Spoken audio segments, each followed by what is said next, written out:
Brooke'sh Shpeshal. Sometimes on market day, Thomas takes Annie and Clarabelle beyond the junction station and all the way to the big station.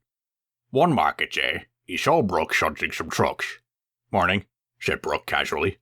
"You're awfully cheerful," said Thomas, "for someone who nearly brought the whole station down." Brooke groaned. Clearly Thomas hadn't forgiven her for suggesting that his branch line would be taken away from him after he damaged his snowplow.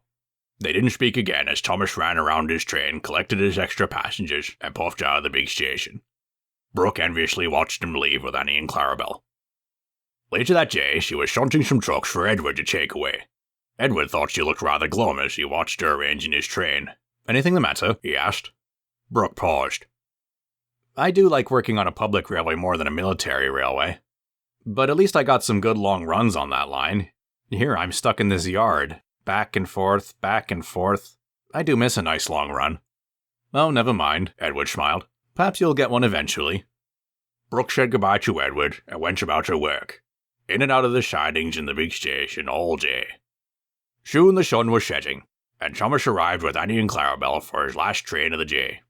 Brooke's work was finished, so she sat in the coal merchant siding and watched Thomas depart. Soon, the glow of Clarabelle's tail lamp was out of sight. Then Brooke heard a commotion coming from the station. "Whoa," she said. "What's going on over there?" Thomas arrived at the junction station and picked up and dropped off some passengers. Right after he left, the telephone rang in the office. "I'm sorry," said the station master after he answered it. "He's just left." Beyond the junction, a bell rang in the signal box. It rang once, then 5 times, then there was a pause, and then 5 more times. The signaller was puzzled, as this was the signal to shunt to allow the following train to pass. She telephoned control, and after a quick conversation, she changed the points and signals to carry out the orders.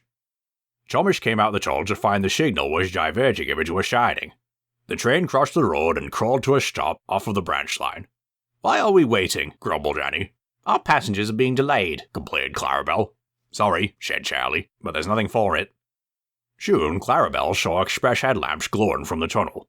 Then out came Brooke, pulling one coach, an orange and grey one named Brazil. She crossed the road, slowed by the signal box to exchange tablets, then gathered speed, whistling a greeting as she passed Thomas's train.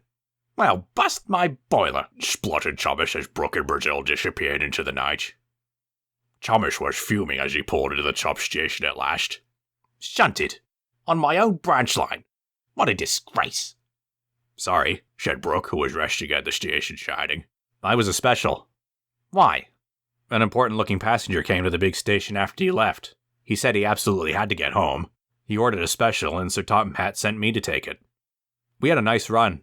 No record-breaking or anything, but, finished Thomas, it can make an engine nervous not to know the road." "Exactly," said Brooke.